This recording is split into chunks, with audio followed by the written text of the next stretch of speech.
অচি ছাৰৰ ৰুমত অচিনাকি যুৱতী থানাৰ চৌহদতে অচি ছাৰৰ সৈতে কটাইছিল নিশা পিছে দিন বেয়া আছিল অচি জাহাংগীৰ ছাৰৰ ঘটিল এই ঘটনা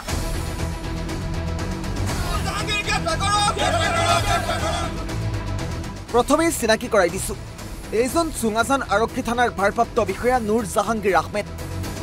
পূৰ্বে বিবাহিত যদিও দেখাই শুনাই জাহাংগীৰ ছাৰ সফল ডেকা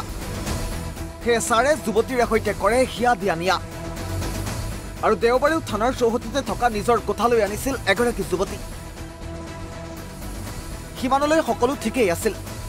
পিছে ৰাইজে কিবাকৈ গম পালে জাহাংগীৰ ছাৰৰ কুকাণ্ডৰ কথা আৰু পুৱতি নিশা ৰাইজে ছাৰৰ ৰুমৰ তলা বাহিৰৰ পৰা বন্ধ কৰি দিয়ে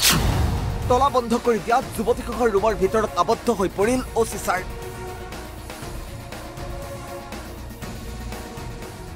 খবৰ দিয়া হ'ল উচ্চপদস্থ আৰক্ষী বিষয়াক আৰু লগে লগে ঘটনাস্থলীত উপস্থিত হ'ল ধনশিৰি মহকুমা আৰক্ষী বিষয়াসহ এতিয়া আৰক্ষীৰ দল আৰু ৰুমৰ তলা খুলি উদ্ধাৰ কৰে যুৱতীসহ জাহাংগীৰ ছাৰক কেৱল এয়াই নহয়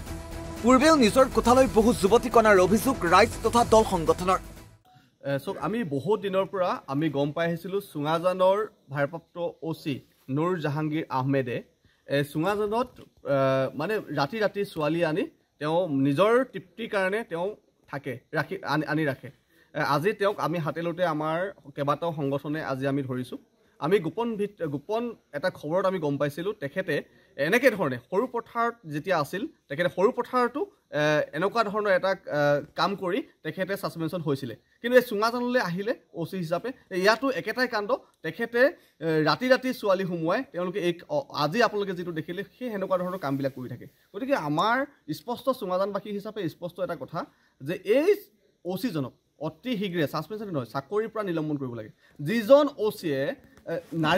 যিখন চৰকাৰে নাৰী সুৰক্ষাৰ ওপৰত চৰকাৰে পদক্ষেপ লৈছে সেই চৰকাৰৰ বিষয়ববীয়া আজি অচিয়ে আজি নাৰীক সুৰক্ষা দি ৰাখিছে যিহেতু নুৰ জাহাংগীৰ এজন বিবাহিত পুৰুষ তেওঁৰ পত্নী আছে আজি পত্নী থকাৰ অৱস্থাত আৰু এগৰাকী মহিলা আনি তেওঁ ৰুমৰ ভিতৰত সোমোৱাই ৰাখিছে আৰু আমাৰ ল'ৰাবিলাকে ৰাইজে আজি তেওঁক তলা আবদ্ধ কৰি SDPO অহাৰ পিছত চাবি খোলা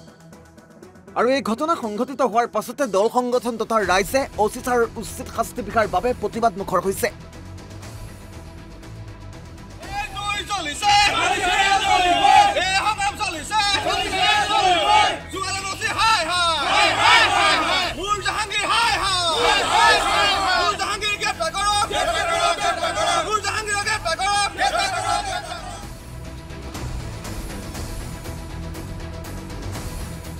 ইফালে ঘটনাৰ পাছতে স্কুটিলৈ ঘৰলৈ গৈছে বুলি জানিব পৰা গৈছে অচি নুৰ জাহাংগীৰ আহমেদ এতিয়া অচি জাহাংগীৰৰ বিৰুদ্ধে বিভাগীয় কি ব্যৱস্থা গ্ৰহণ কৰে সেয়াও হ'ব লক্ষণীয় বিষয় ধনশিৰিৰ পৰা ৰাজকল্প হাজৰিকা অসম লাইভ 24